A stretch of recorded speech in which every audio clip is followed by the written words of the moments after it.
Assalamualaikum warahmatullahi wabarakatuh. Bismillahirrahmanirrahim. Alhamdulillahilladzi an'ama 'alaina bi ni'matil iman wal islam.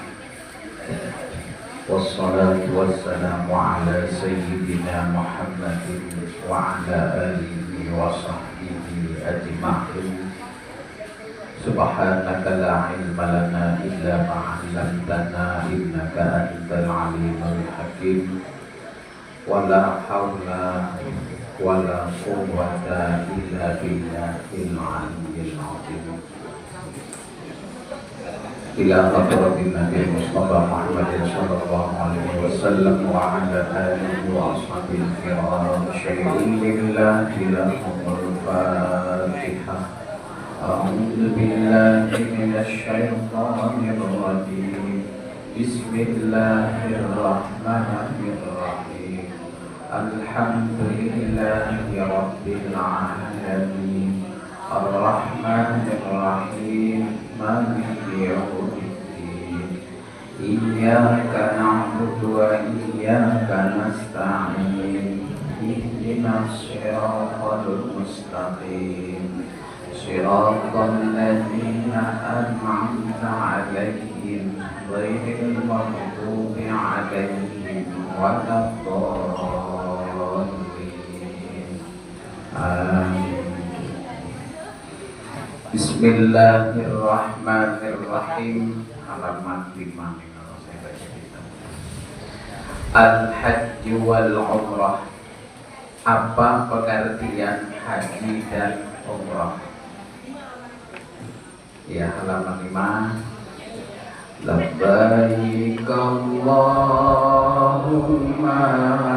labbaik, labbaik la syarika laka labbaik, innal hamda wan ni'mata lak wal mulka la syarika lak, innal hamda wan ni'mata lak wal mulka la syarika lak.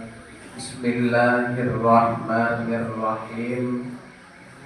Pengertian haji. Qasdul baiti lin nusuk. Artinya adalah pergi ke Baitullah, ke Makkah, untuk melaksanakan amalan ibadah haji. Amalan ibadah haji itu disebut dengan manasik. Paling utama adalah rukun. Itu tidak boleh ditinggal. Kalau tertinggal maka hajinya tidak sah. Yang kedua, ada nanti wajib haji. Nanti ada tabelnya di belakang nanti. Wajib haji itu adalah yang mesti kita lakukan. Tapi kalau ketinggalan, kita wajib bayar dam. Yang ketiga, ada yang disebut dengan sunnah. Artinya apa? Berpahala jika kita kerjakan, tidak apa-apa kita tinggalkan. Nah, yang tidak kalah pentingnya nanti adalah kita harus tahu juga dalam pelaksanaan haji apa yang bisa menyebabkan batalnya atau rusaknya ihram haji tersebut. Nah, apa saja yang mesti kita tinggalkan, yang tidak boleh kita lakukan. Nah, ruang lingkup itulah nanti disebut dengan istilah manasik haji. Tapi ternyata ketika nanti kita sampai di Makkatul Mukarramah, di Madinatul Munawwarah, keuntungan bapak-bapak bukan hanya ibadah haji dilaksanakan di sana, apalagi bisa juga nanti melaksanakan namanya ibadah umroh. Kalau ibadah haji itu waktunya tertentu, nanti ada yang disebut dengan miqat. Ada miqat zamani, artinya mulai boleh memasang niat haji itu ada tertentu. Yaitu kapan? Mulai dari tanggal 1 Syawal kalau mau, itu secepat-cepatnya. Boleh tanggal 10, boleh tanggal 30 Syawal, boleh tanggal 1 Dzulqa'dah, boleh tanggal 15 Dzulqa'dah, boleh tanggal 30 Dzulqa'dah, boleh tanggal 1 Dzulhijjah. Selambat-lambatnya memasang niat haji itu adalah sebelum tanggal 9 Dzulhijjah. Berarti selambat-lambatnya sekitar tanggal 8 Dzulhijjah. Itu nanti menjelang namanya puncak ibadah haji yang disebut dengan Armina, ya, Arafah, kemudian Muzdalifah, dan di Mina. Maka selambat-lambatnya tanggal 8. Kalau lewat masang niat dari tanggal 8 Dzulhijjah atau sudah tanggal 9, tengah hari dah. Nah, makanya puncaknya ibadah haji itu adalah hari ke-9 lepas zuhur, setelah zuhur. Makanya sebelumnya kita sudah amalan macam-macam. Sore dah datang, kedatangannya telah, apalagi tanggal 10 baru datang ke Padang Arafah. Niatnya harus di tanggal selambat-lambatnya tanggal 9 itu paginya tuh. Kalau bisa tanggal 8 dan tempatnya di Padang Arafah. Kalau lewat dari tanggal 9 otomatis tidak lagi dinamakan ibadah haji, atau tidak melaksanakan wukuf pada tanggal 9 juga tidak termasuk nanti ibadah haji yang dikatakan sah. Karena puncak ibadah haji dikatakan al-hajju arafah. Orang ibadah haji itu identik adalah wukuf di Arafah. Itu yang paling penting. Nah, itu disebut dengan, itu namanya waktu. Kalau yang namanya ibadah ihram umrah itu kapanpun, kapan saja. Nah, musim haji kah nanti, Syawal kah, Dzulqa'dah kah, Dzulhijjah kah, Muharram kah nanti, Safar, Rabiul Awal, Rabiul Akhir, Jumadil Awal, kapanpun boleh melaksanakan ibadah ihram umrah. Maka untungnya bapak-bapak, ibu-ibu yang melaksanakan yang namanya ibadah haji, ternyata bukan hanya beribadah haji, tapi plus mendapatkan ibadah umrah. Itu bedanya.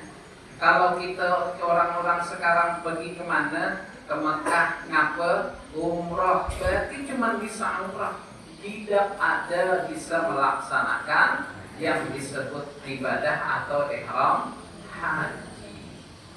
Kalaupun ada istilah cuman haji apa, haji kecil. Nah, itu istilah bahasa kita aja. Kenapa dikatakan haji kecil? Kalau haji besar memang hampir mirip rukun-rukunnya. Karena bedanya umroh dengan haji itu cuma di rukun, hanya wukuf di Arafah. Itu tak ada di ibadah umroh. Nah, artinya selain ibadah haji, kita juga melaksanakan ibadah umroh. 2. Ternyata pula sampai di sana kita punya keistimewaan, apalagi bisa melaksanakan sholat di Masjidil Haram. Pak insya Allah juga bisa melaksanakan sholat di Masjid Nabawi. Itu dalam hadis Nabi, orang yang melaksanakan sholat di Masjidil Haram sama dengan 100.000 kali pahalanya dibandingkan jika kita sholat di tempat kita. Artinya apa? Nabi memberikan motivasi bahwa sholat di Masjidil Haram itu besar pahalanya.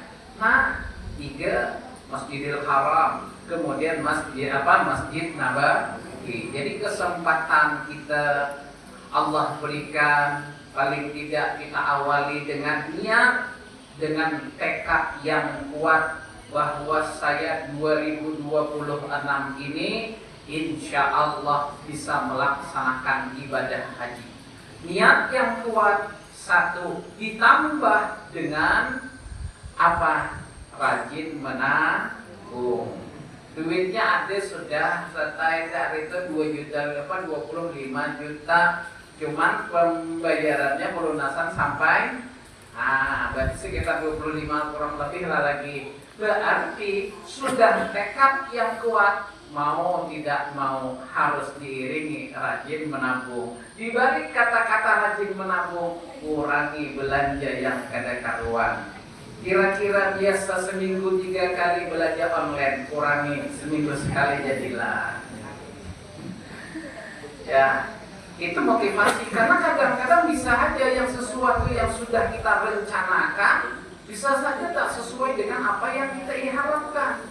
Ya ibaratnya tadi itu kan, ya masalah materinya 1. Yang kedua apa? Sudah punya tekad yang kuat, rajin menabung. Yang ketiga adalah mesti menjaga kesehatan. Ini yang tidak kalah pentingnya.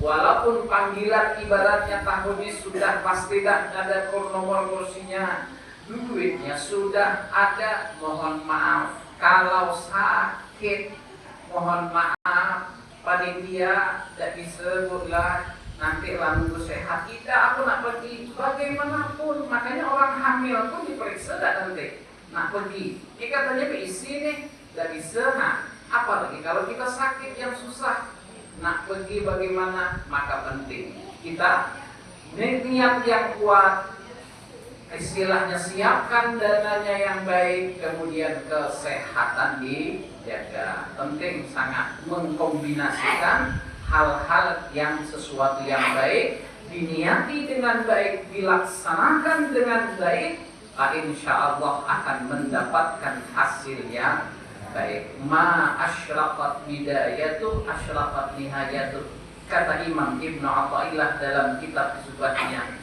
dalam kitab kitab hikamnya. Sesuatu yang baik diniati dengan baik, maka akan mendapatkan hasil yang baik.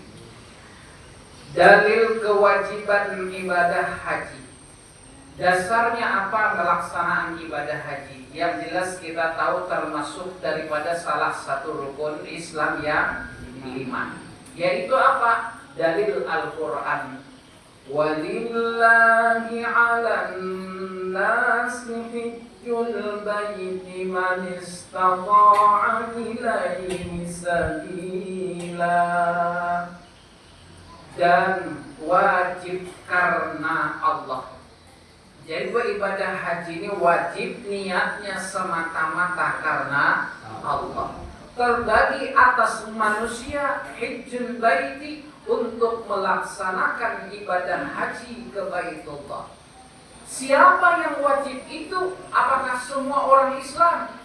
Ternyata man istata'a. Kalau kami di pondok belajar ilmu nahwu, man itu ngarannya adalah badal daripada an-nas.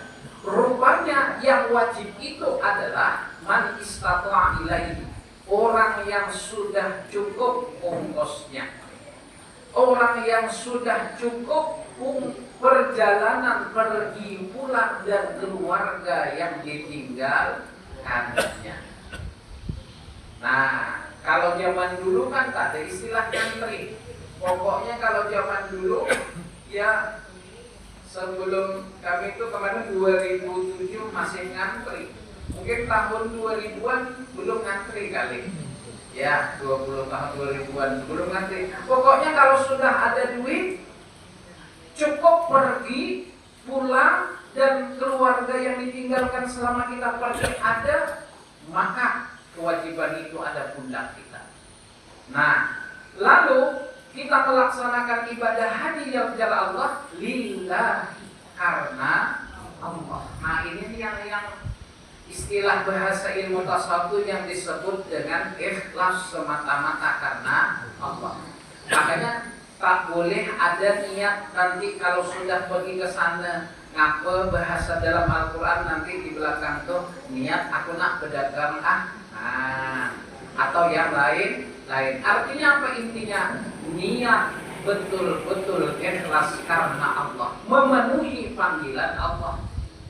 Makanya minggu kemarin bahwa hakikatnya kita semua ini sudah dipanggil Allah lewat lisannya Nabi Ibrahim alaihis salam. Maka sunnah saat akan melaksanakan ibadah haji memperbanyak kalimat jawaban, menjawab panggilan Allah itu. Labbaik ya Allah, labbaik Allahumma labbaik.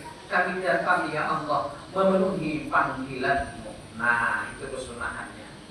Ini dalil Al-Quran. Jadi kalau sudah ada dalil Al-Quran begini, maka kalau istilah ilmu usul fikih, al-aslu fil amri lil wujub. Hukum asal dalam perintah, hukumnya adalah wajib. Bagi siapa? Man istata'a, bagi orang yang sudah mampu. Kalau kita sekarang bahasanya nunggu kursinya dulu. Iyalah, ya duitnya sudah walaupun sudah ada, kita mesti mengikuti peraturan pemerintah. Anu katanya tidak bisa di tahun nih 25 tahun akan datang. Nah, kalau bapak-bapak nak ibu-ibu nak pergi langsung bisa tak di Indonesia nih? Dia tahu orang ada ikut namanya Puroda kah? Nah, itu pun susah juga. Kemarin ada sepupu kami itu, dia pergi langsung ke Mekah tahun kemarin, ke Roma. Tahu tak lewat mana? Lewat Inggris. Lewat Inggris langsung pergi. Dia sana, dia studi, memang sekolah di sana, S3 di sana, ininya. Dianya, iyalah. Jadi naik hajinya dari Inggris langsung tahun tuh langsung keluar visanya. Nah, kalau kita Indonesia nih 25 tahun, 30 tahun dari negara lain mereka langsung. Nah, kalau sudah cukup wajib kita melaksanakan ibadah haji. Itu yang dalam Al-Quran. Kalau dalam hadis apa? Dalam hadis Nabi buniyal Islamu ala khamsin, syahadatu an la ilaha illallah wa anna Muhammadar Rasulullah wa iqamis shalah wa ita'iz zakat wa shaumi Ramadan wal haji.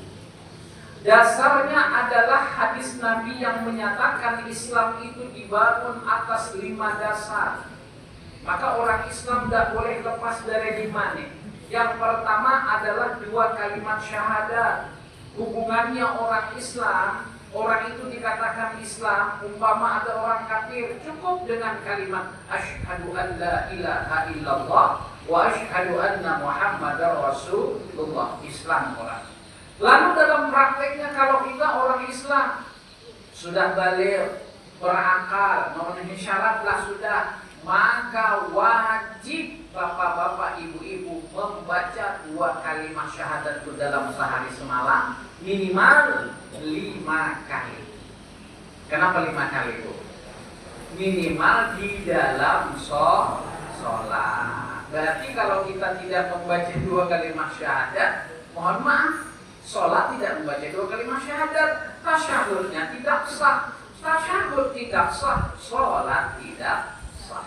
Makanya asyhadu an la ilaha illallah. Itu kan dalam tasyahud tuh. Tambah pula wa asyhadu anna Muhammadar Rasulullah. Itu kan kewajiban kita. Tinggal tasyahud dalam tasyahud itu apa?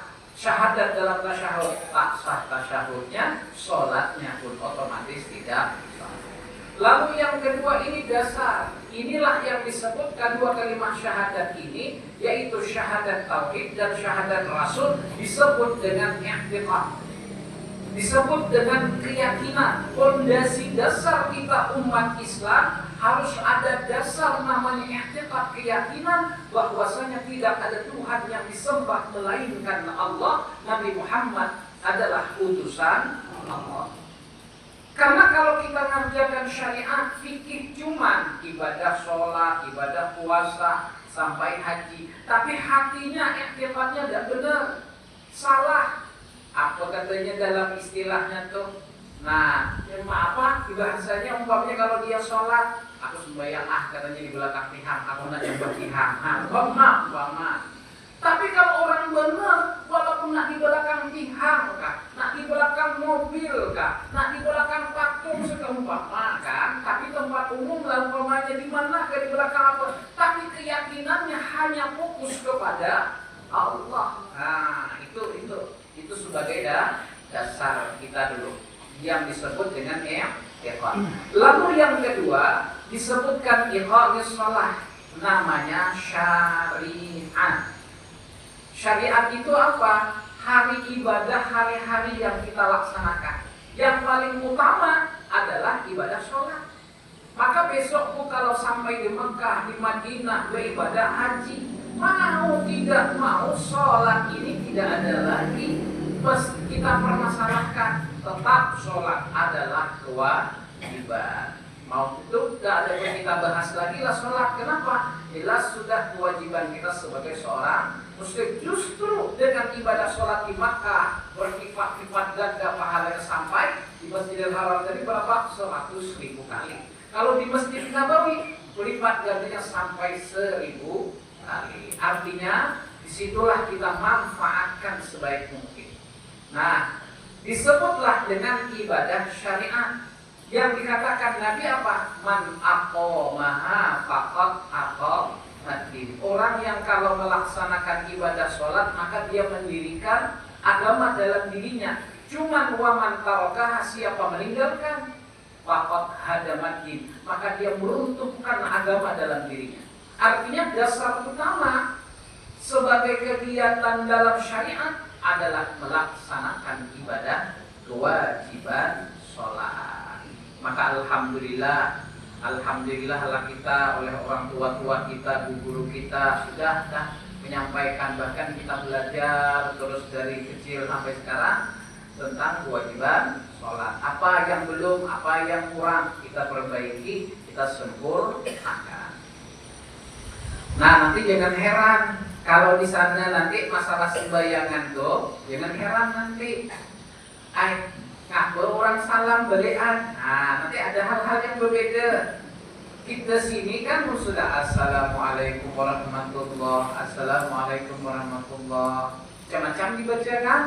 La ilaha illallah wahdahu la syarikalah. Allahumma antas salam wa minkas salam. Apa katanya? Di Makkah nih Allahumma antas jalan langsung pulang, ambil langkah kaki kanan. Nah, di sini kita harus paham syariat namanya.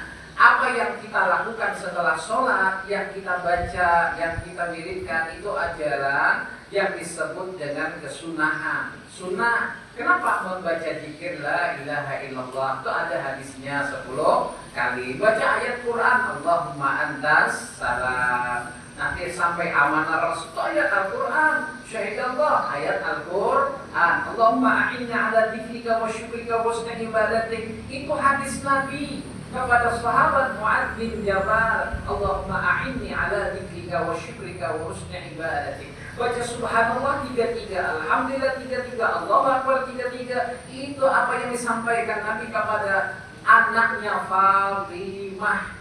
Nah, artinya ada semua. Cuman amalan itu disebut dengan amalan sunnah. Ngapa kalau kita di sini baca, besok di mana orang tak baca? Orang guru-guru kita, orang tua-tua kita dulu tahu kita Indonesia ini jauh dari asalnya sumber Islam. Kemudian yang kedua, kita ini bukan orang yang ahli dalam berbahasa Arab. Jadi diajari itu namanya taklim. Jadi ibadah sembahyang itu diajarkan tentang fadilah baca zikir. Sebenarnya masing-masing iya, tapi kenapa berjamaah itu taklim? Kalau istilah orang nahdien itu kan taklim, karena kebanyakan kita tidak ngerti, dipimpinlah supaya diikuti, pimpinlah diikuti. Kalau orang di Mekah masing-masing, iya masing-masing. Maka jangan heran kalau sudah assalamualaikum, assalamualaikum, masing-masing dia mengambil Al-Quran. Nah, itu tak perlu kita permasalahkan. Kenapa? Itu namanya ibadah sunnah. Jadi harus bisa bedakan tadi itu, mana yang wajib itu tak boleh ditawar, mana yang sunnah bagus jika kita lakukan. Jadi kalau kita besok di Makkah, apakah nak berwirid kerasa kita, apa nanti nak untuk sama orang sana, tergantung apa yang kita yakini, yang biasa kita laksanakan wirid. Kalau tidak mau wirid nak langsung kayak orang Arab baca Quran bagus juga. Aku dia sekong, ada orang sembulik, itu atau masing-masing yang penting sembahyangnya. Tapi kan kita bisalah nanti yang mana sunnah itu jangan sampai kita tinggal. Ya. Nah, jadi nanti jangan heran sama nanti sembahyang subuh kita biasa di sini bakunut, di sana ternyata tidak bakunut. Mohon maaf, itu namanya perbedaan khilafiyah saja antara manhaj. Khilafiyah di antara ulama, ikhtilaful a'immah rahmah. Perbedaan pendapat para ulama itu adalah rahmah, kasih sayang Allah untuk kita. Kalau kita dapat guru yang mengajarkan kunut, ikut kunut. Nanti besok-besok orang di Mekah ada kunut, gimana kali kunut kayak tidak kan? Dan apa lah, ada kunut tidak apa-apa juga. Karena yang masalahnya kunut itu sekali lagi masalahnya cuma sunnah. Yang bermasalah tuh, yang mana yang salah sembahyang bakunut kayak sembahyang kada bakunut kan? Yang salah tuh yang kada sembahyang subuh. Kali betul. Ya masing-masing punya dasar dan apa. Ternyata imam-imam di sana kalau musim haji, kalau sudah subuh tuh, Bapak Ibu nanti kita rasakan Allahu Akbar saat rukuk. Sami'allahu liman hamidah. Imam tak baca kunut, tapi dia lama. Dia paham, ini di belakang ini banyak madhab Syafi'i ini. Madhab Syafi'i ini berkunutan lama. Ibarat kita nak baca sendiri bisa. Allahumma inni fi man hadi wa a'udzu bika min afai wa tawalli fi man tawalli wa barik fi ma a'ti wa fi rahmatika syarra ma qadai innaka taqwa li wa alayka fa innahu la yuzillu man wali wa la yuhibbu man qala wa ta'ala wa qad nastaghfiruka wa natubu ilaik. Sempat sangat. Ibarat tak baca sebenarnya tidak masalah, yaitu tadi perbedaan pendapat di antara ulama hanya masalah sunnah. Jadi tidak perlu kita besar-besarkan ngapet, makanya harus tahu dulu kan. Nah, jadi sana ada ukuran dan ukuran kita juga. Nanti ada hal-hal yang perbedaan itu sekali lagi ternyata itu perbedaan di dalam kesunnah. Tapi kalau kita nanti tahu ini tidak sama nih beda masalah ikhtilafnya masalah wajib, nah itu perlu kita anukan dulu, kita pelajari ngapa. Tapi kalau masalah sunnah itu banyak ada masalah, istilahnya tak perlu dipermasalahkan. Yang penting sudah 2 sholat. Yang ketiga apa? Wa ita'uz zakah, mengeluarkan zakat. Ataupun kalau kita di sini zakat itu nanti ada ketentuannya. Tidak semua harta itu langsung dizakati. Satu hartanya itu sudah haul sempurna 1 tahun. Kemudian ada istilah juga sampai ini nisab, ya. Nanti ada bab tersendiri. Kemudian shaumi Ramadan, puasa bulan suci Ramadan. Nah, lanjut wal haji. Inilah menjadi dasar kewajiban kita melaksanakan ibadah haji. 1 ada ayat Al-Qur'annya, yang kedua ada hadis Rasulullah. Karena apa? Karena 2 hal inilah yang menjadi panduan kita. Jangan Nabi apa? Taraktukum amrayni lan tadillu bima ansaktum bihima. 2 hal kutinggalkan, kuwariskan kata Nabi, yang bila kamu pegang dua-duanya itu tidak akan tersesat. Apa? Kitabullah Al-Quran wa sunnati Rasulillah, hadis Nabi. Artinya sebagai sumber rujukan dalam hukum-hukum dalam syariat. Maka paling utama Al-Quran, yang kedua adalah hadis. Apalagi ada kedua-duanya nih, tidak perlu lagi kita meragukan tentang kewajiban pelaksanaan ibadah haji. Nah, dalil kewajiban ibadah haji seumur hidup itu hanya satu kali. Kalau yang kedua namanya sunnah.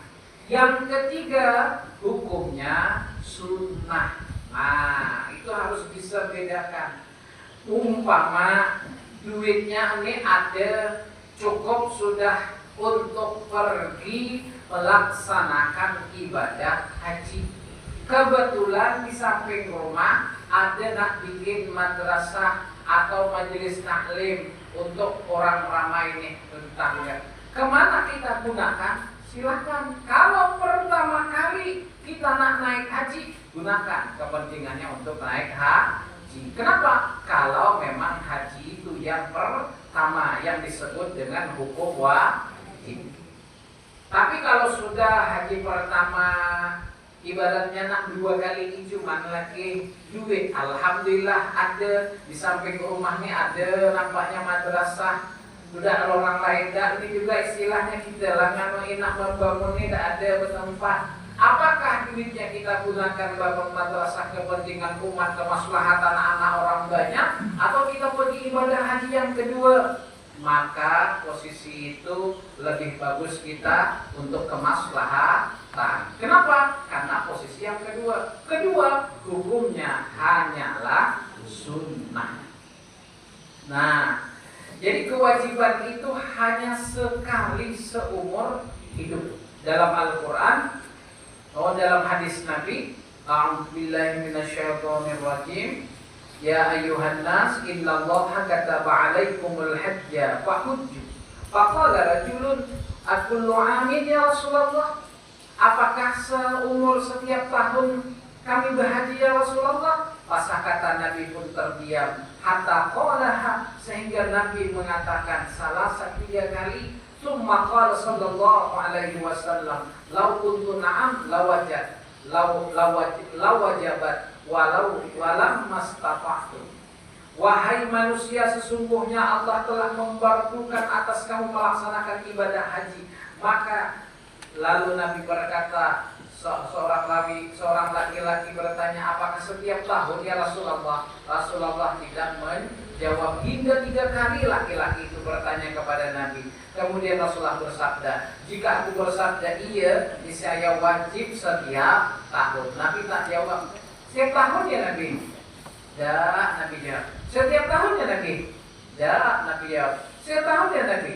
3 kali dia tanya, Nabi tak menjawab. Kalau aku bilang iya, kata Nabi, habislah setiap tahun. Nah, ya masalahnya kita yang jauh nih.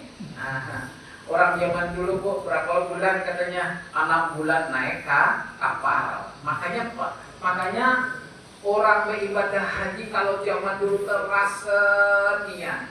Apa terasa niat waktu berpisahnya tuh, selama perginya tuh, pas datang terasa niat apa perpisahan dan kedatangannya tuh luar biasa. Kalau kita sekarang, insya Allah kurang lebihnya cuma 40 hari. Nah, 40 hari, 9 jam perjalanan. Dari mana? Umpamanya dari Jakarta ke Bandara King Abdul Aziz jika gelombang kedua. Kalau gelombang pertama langsung menuju ke Madinatul Munawwarah. Sampai di sana, kalau yang gelombang pertama ke Madinah dulu, kurang lebih nanti 10 hari. Nanti lanjut ke Makkah kurang lebih 30 hari. Tapi kalau gelombang kedua langsung Bandara King Abdul Aziz di Mekah, berarti kurang lebih 30 hari. Nanti 10 harinya di Madinah. Begitu reguler artinya tuh putarannya tuh. Supaya apa? Supaya yang ngantri di mana-mana wilayah ini nanti sesuai anunya tuh perginya tuh sama. Tapi kalau orang katanya haji plus tuh cuma 28 hari Pak. Untung nian kita nih, untung sangat kita nih 50 juta berapa. Tapi 40 hari yang plus saya serempak sama kawan kemarin, ada kawan orang Batak Lumut serempak dari Jakarta pula tuh, ada berkawanan sesama kita nih, kawanan dari mana-mana gitu karena dia plus ratusan lah duitnya tuh. Kada cukup kayak kita masih puluhan. Ratusan itu pun masih nunggu beberapa tahun. Cuman berapa? 28 hari. Nah, tuh. Kalau kita hitung-hitung, orang umroh 12 hari. Bapak, ini kalau kita hitung-hitungan lah, 12 hari berapa? 30 juta. Nah, berarti 24 hari 60 juta. Kita 60 juta lah kita genapkan 50 sekian. Tapi 40 hari jauh dibandingkan sebenarnya. Cuman kita pengorbanannya apa? Sabar menunggu.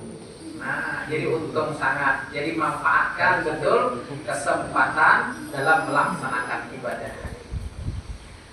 Maka apa yang kita siapkan nih adalah ilmunya. Karena nanti diujar Imam Ibnu Ruslan, fa kullu man bi ghairi ilmin ya'malu a'maluhu mardudatun latu.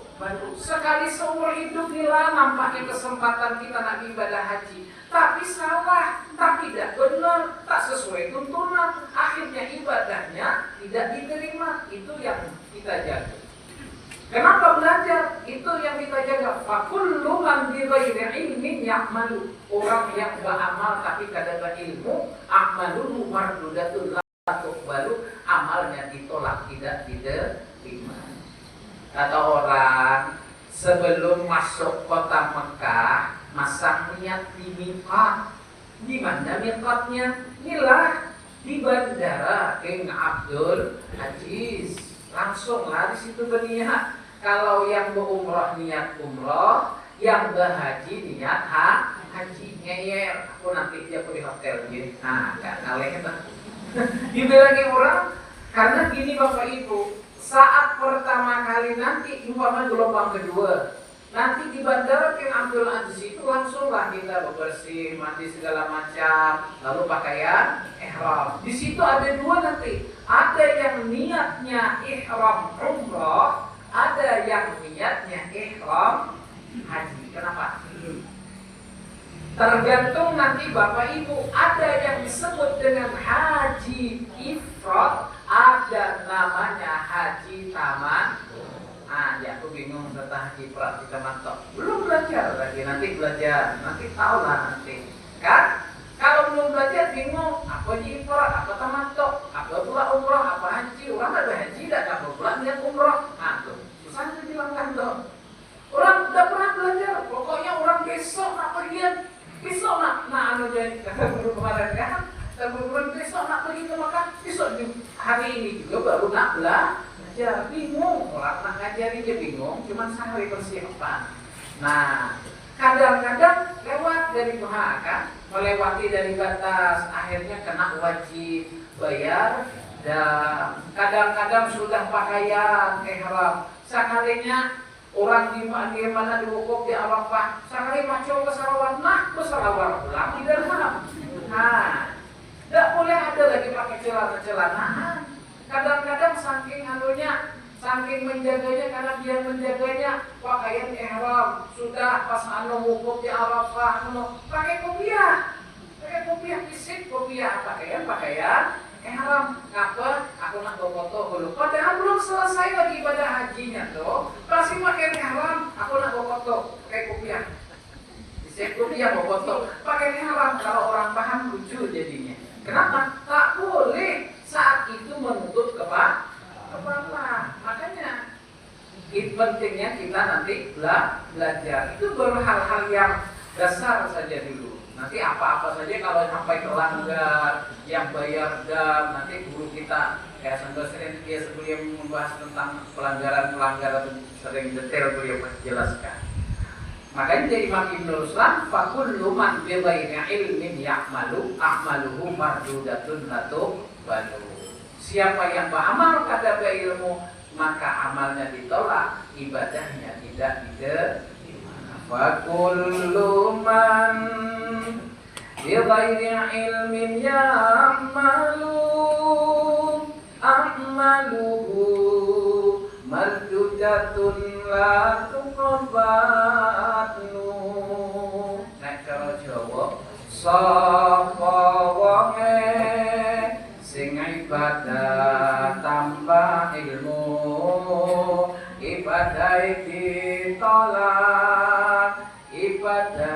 ora ditampa.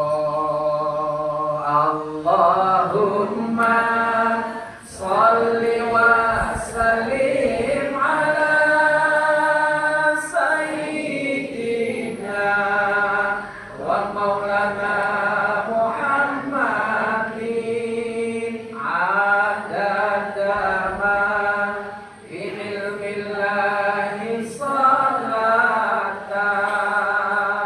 daimatan bidawami mulkillahi salatan daimatan bidawami mulkillahi.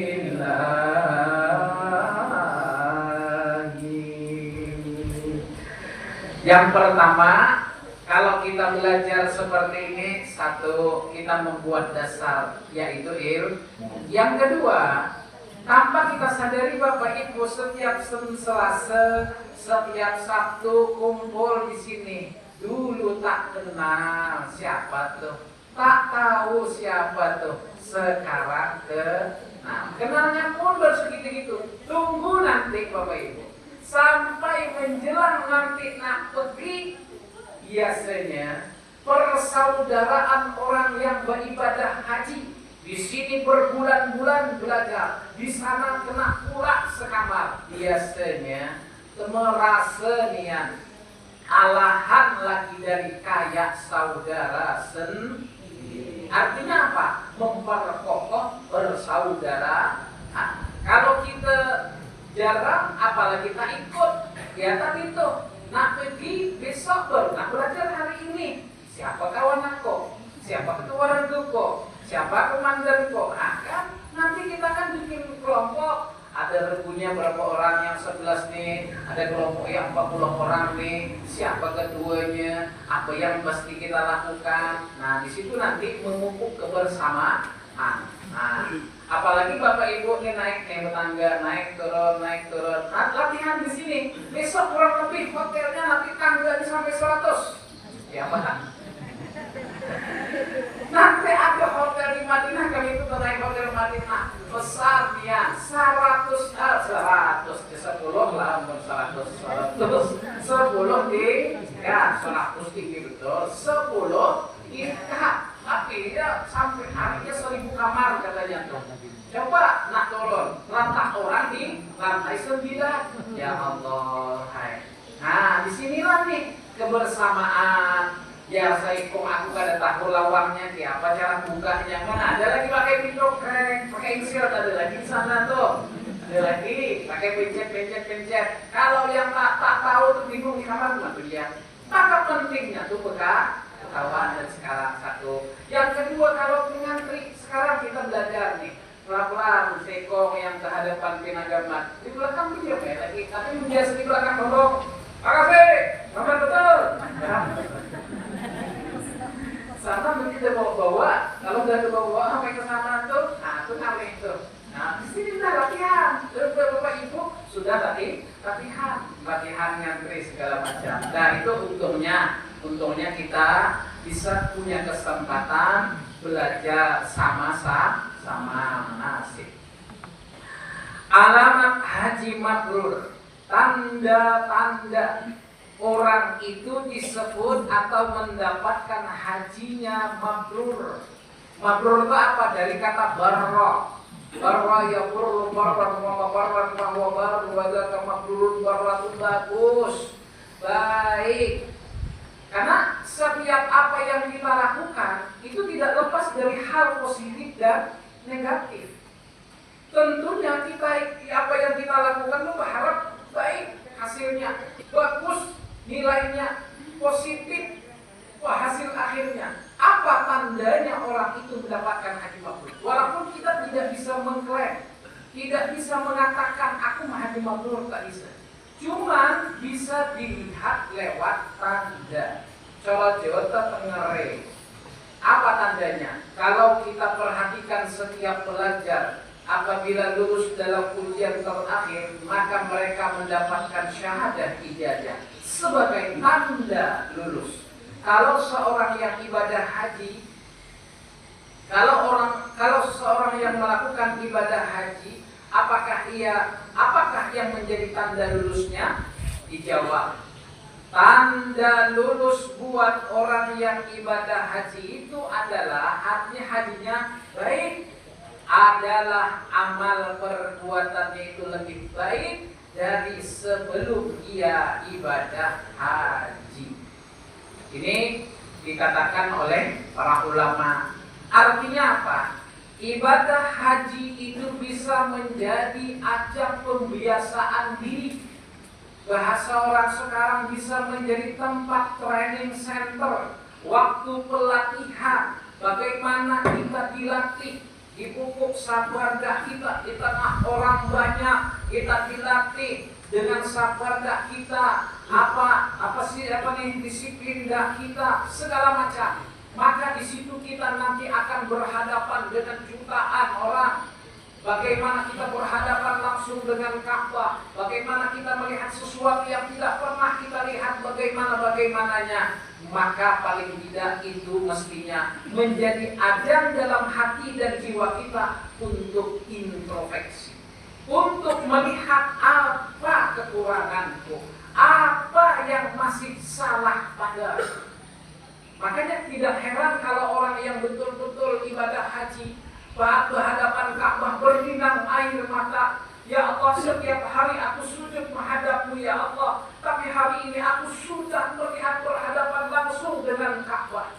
Maka timbul rasa syukur, langsung berhadapan dengan Ka'bah. Kadang-kadang timbul, ya Allah, nikmat betul ya Allah, Engkau maha kuasa, Engkau maha luar biasa, ternyata dulunya aku. Nah, kadang-kadang timbul tetesan air mata. Di situ sebagai muhasabah, tidak sedikit yang bisa mengambil pelajaran dari perjalanan ibadah haji sebagai muhasabah. Apa muhasabah? Melihat kekurangan yang ada pada diri kita. Besok aku harus bisa menjadi orang yang lebih baik. Kadang timbul penyesalan. Nikmat betul ya Allah, kenapa tidak dari dulu aku dekat-dekat denganmu ya Allah? Kenapa tidak dari dulu aku dekat dengan Rasulullah? Timbul penyesalan. Kalau sudah setiap hari melihat Ka'bah, melihat orang tawaf, orang semangat sembahyang berjamaah sana. Jadi kalau sudah Allahu Akbar,